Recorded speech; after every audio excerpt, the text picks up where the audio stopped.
And so our final speaker for today is Ed Perkins from the U.S. Army Corps of Engineers. Well, thank you, Steve. I'm going to try to pick up on a few of the topics that were talked about earlier today and wrap them up and how do we try to quantify these impacts that we're measuring at different scales. So as was mentioned, biology is very complex. Whether you look from a network view, a biochemical view, or just a number of types of assays you can do, and you have to start looking at to make a decision. So really what we need to be doing is looking at how we reduce this complexity to enable decision making. And as Steve alluded to, this is what AOPs are really about. AOPs are really about taking measurable instances of events that are essential to go from initiating an event to causing an adverse outcome of concern like population decline or tumors in sport fish. So it's a very nice concept in the sense that it's very practical. You're rolling up this complexity into very simple things that someone that's not really interested in the biology can understand in terms of impact and regulations. So just a bit of background, Steve talked about this, build upon pathway-based approaches, focus on translation mechanistic data, pinpoints meaningful risk assessment. Of course, it focused on the most important toxicology first, but then we started focusing on human health too. So some of the things I wanted to note out of it, as talked about today about standardizing things, its really goal is to standardize, review, and publish individual AOPs. That is, all the descriptions of how they happen, data underlying them, to give people a sort of a descriptive database of how these things function. Unlike wiki pathways, which might have graphs and a little bit of data underlying it, they do not have the descriptive annotation or metadata, so to speak, that lets you dig into it and start building models. So I really view the AOP wiki that Steve's really created as a basis for making models of almost any kind that you're interested in. And of course, since I'm not a modeler, I don't know how to code, I can say that. And the big thing is really, it's really struck a chord with the regulatory community and people developing new tools for assessing regulations and screening things. OECD, the Organization for Economic Cooperative Development, has really seized upon AOP development, is really trying to harmonize this across the world by setting up a website, a knowledge base, how to develop AOPs, user handbooks to describe in a fairly rigorous way how to do it so people know what they're doing, you know what you're talking about when you do it. It's supported by Bradfield-Hill criteria for weight of evidence, ontologies that are being currently developed. There's now also some simple modeling software that's being developed for the knowledge. The other important things that's being pursued by EPA and entities in Europe for using their in vitro assays to try to link them to something they care about. And so this drives a lot of new work in regulatory toxicology that really is facilitated by this AOPKB being a catalog of toxicological pathways and adverse outcomes. So thank you, Steve. One thing I wanted to point out was that recently in the AOPKB they've made a change. As I just said, the AOPs are really very simple networks, but those of us who actually work on the biology, and especially in network biology, it comes across as very complex.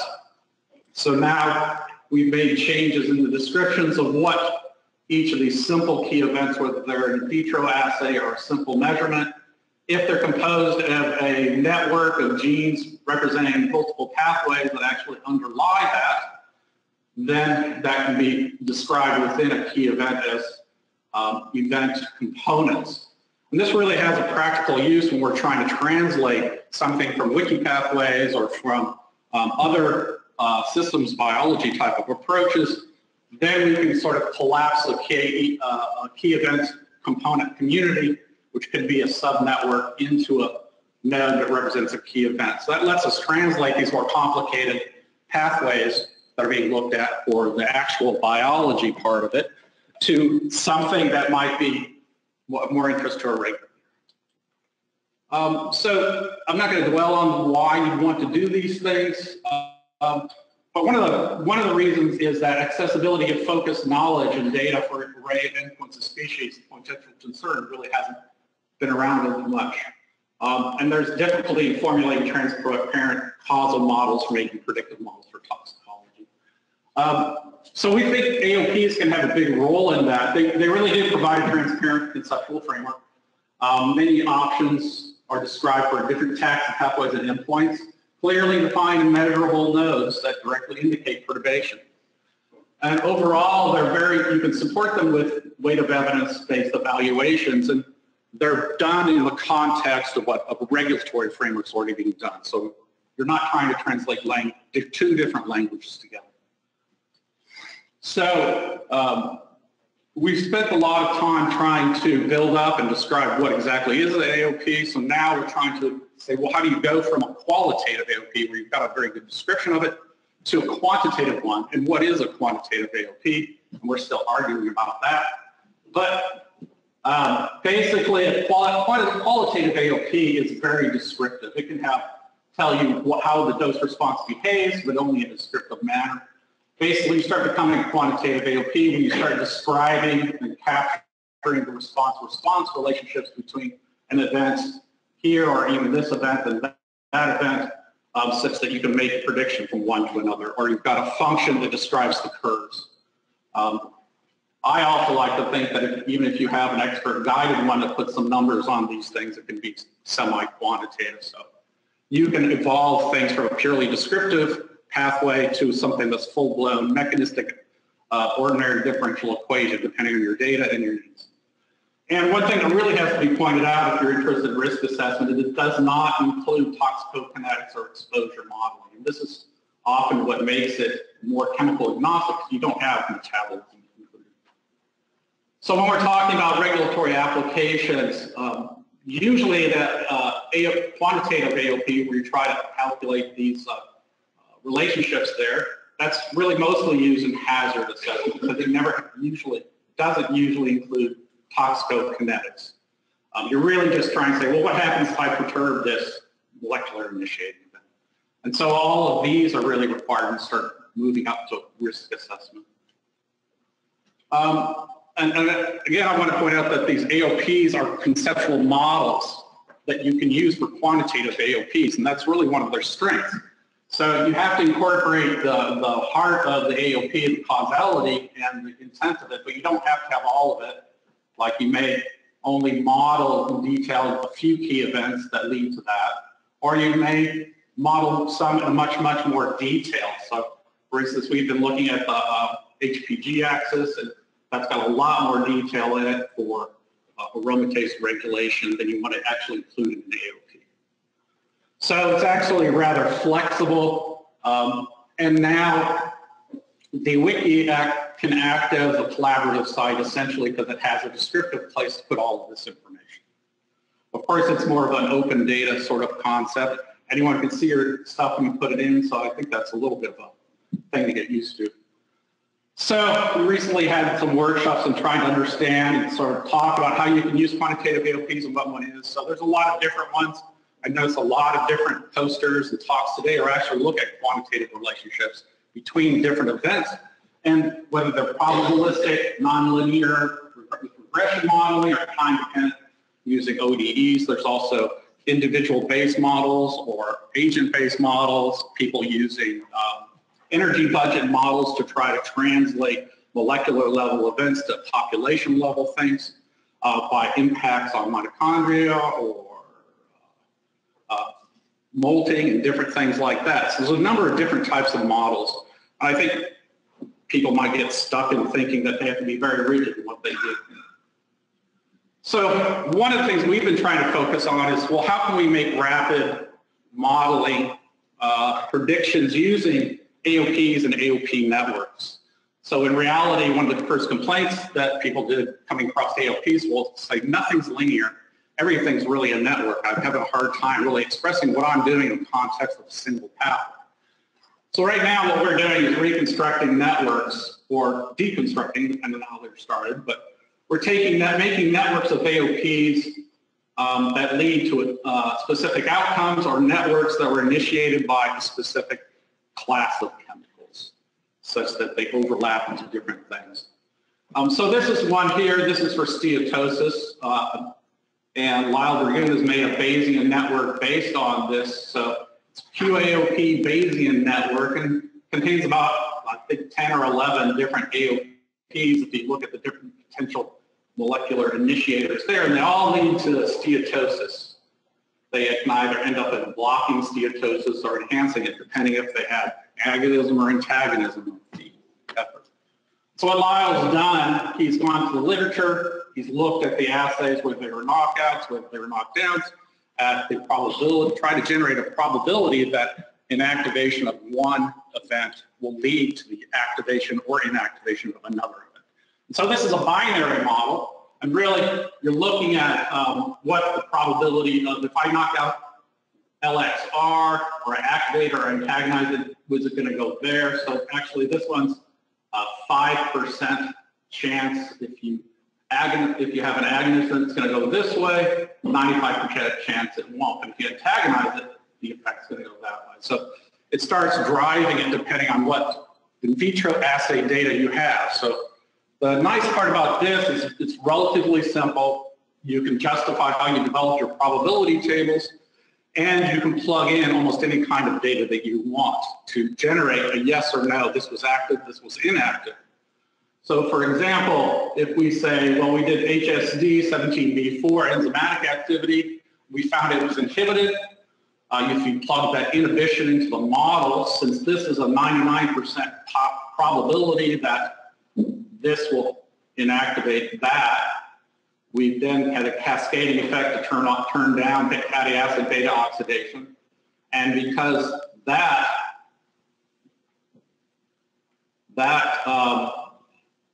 if you had that positive, that would degrade long-chain fatty acids and produce lots of small fatty acids and go to metabolism. If you block that, you're going to get accumulation of long-chain fatty acids and lead to steatosis.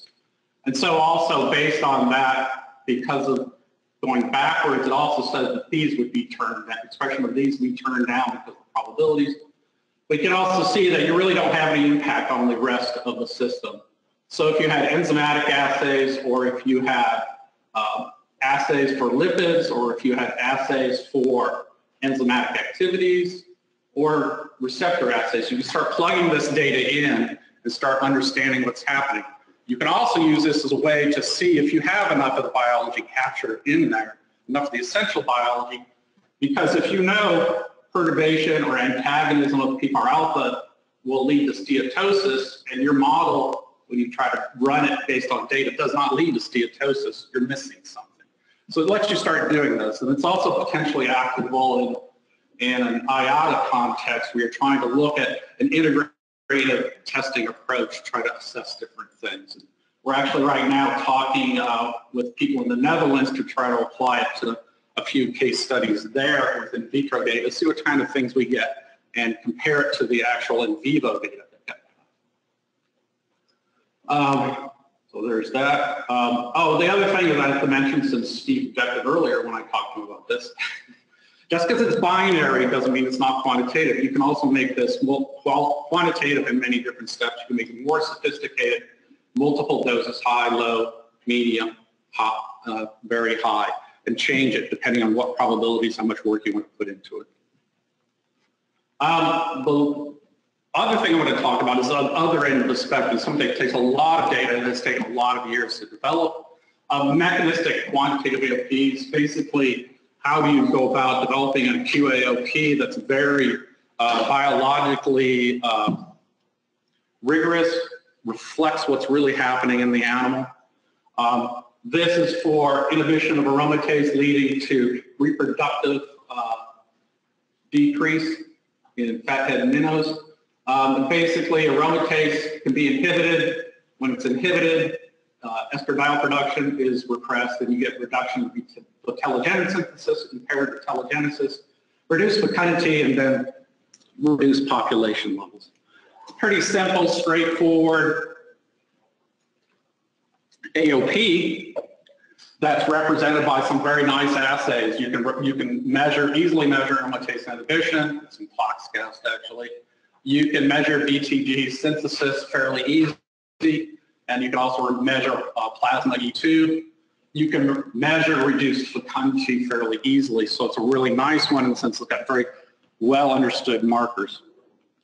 So if we start with that and start looking at all the data we have, we started several years ago with Gary Ankley's group and Rory Connolly, doing a series of tests with different chemicals over about 18 days where we would expose for 8 days and then let it sit in clean water and depurate for another 8 to 10 days. At these different levels, we took a lot of different measurements. We took hormone levels, plasma, the telogenin levels. We took, what else? We did microarrays on liver bottom. We did microarrays on gonads. We did microarrays on liver. And we tried to really understand what was happening here. And since what we found out was that actually at very low doses it compensated, the estradiol concentrations came back up to normal, when it's very low concentrations of fagrazole, but at high concentrations it never compensated until you remove the fagrazole. So there was some compensation going on there with the biology, but we didn't know how it happened. So I had to put some data-driven stuff in there since Steve had it in the title.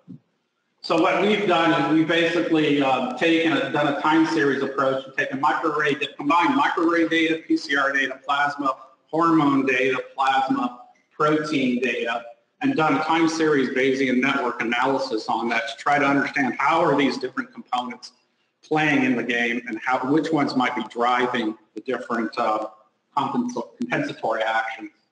And basically what we found was we found that there was testosterone. You can't see in the small screen, so I can tell you anything, really.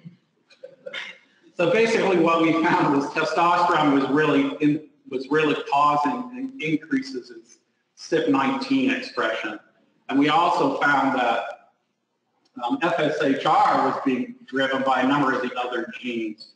So FSHR and CYP19 were some of the critical genes, CYP19 being the aromatase gene, FSHR being the follicle stimulating hormone receptor, which is actually a signaling component which causes more expression. So we're based on these networks from time series analysis, we were able to develop a potential compensatory mechanism where testosterone built up due to inhibition of aromatase that actually interacted with AR, which caused a cascading effect and turned on nuclear receptors and paxillin, which does stabilizes mRNA of a key component, causing more increased expression of enzymes and nuclear receptors, causing increased expression of both FSHR and CYP19A. So based on the data, we're actually able to form a hypothesis about how this was doing this. And so what we've done with that is made a model with it, and we really have not made our AOP any simpler because this is just solely about feedback regulation for CYP19. But what we've done with that is we've gone to a data-driven modeling approach where we've let the data from analysis of gene expression and plasma proteins and other measurements tell us what the feedback mechanism might be. And then Rory Connolly and his group has gone through an expert-guided modeling approach where they actually picked a different mechanism based on talking and looking through the literature. And we both actually end up with a similar result. They both have we can both model the same compensatory response. But the important thing is we've been able to link this together with modeling and predicting plasma E2 concentrations, linking that to the telogenin production, thereby emulating some of the couple key events that's there. We've been able to link it to an oocyte development and spawning model, which intakes the telogen concentrations and outputs productivity, juvenile productivity, and then we've linked that to a population model, Leslie matrix model, which will take the telogen or juvenile production and estimate the population levels. So based on all of these different types of models, we're now linking them up, be able to take from the molecular level through the organism level and animal level to a population level. One of the nice things about the way we did that is we can measure it. We can actually measure model predictions of each of the key events that people normally look at. So here we have plasma E2 being inhibited by larger and larger amounts of adenofatazole. There's 1.4 microgram per liter. This is 7.3, and that's 57 microgram per liter. And the error bars there are actually measured amounts for the same thing. So it's fairly good right there. It's a little high. There's the highest one right there. Model predictions were a little off, but not too bad for the lower ones. So plasma BTG was actually fairly good. The no repression was very good. The lowest exposure was pretty close, and the two high ones are very close, right on point. And then predicting fecundity versus fat-to-azole concentrations. The dots are experimental concentrations, and the box with whisker plots are the model predictions. So they captured much of the response right there. And then we took about taking all the way to population size. Of course, we don't actually have real data for that, but based on this, even at the very lowest levels, you're still going to get impact on the population. Now, this is a continuous exposure study. If it's a periodic exposure where we take it away, like in the experiment, we would expect them to rebound back at a certain point. So one of the interesting things you can do with that is you can actually look at some of the things people are talking about experimentally here, what the benchmark dose levels or points of departure, how do you measure those, and how those relate to endpoints. So here's a prediction of point of departure. This is using a 50% inhibition of aromatase, which occurs at 2.3 micromolar. We look at that level across all the different key events and key event relationships, essentially. All of these grayed out boxes is that level. So it actually works all the way down. We can see those tend to come around right around the point of departure for some of these different things for normal. Especially fecundity takes off right above that. Population versus fecund size versus fecundity takes off right after that. So using this, we can start looking at read across these key events of how the changes at the molecular initiating event is quantitatively related to impacts, mechanistically and biologically and quantitatively related to those impacts. And the nice part here is that the way it's constructed is that each of these model predictions are based on a key event, and so we can relate them back to a general biology to be able to explain a bit more, even though some of them are fairly complex the way they're written.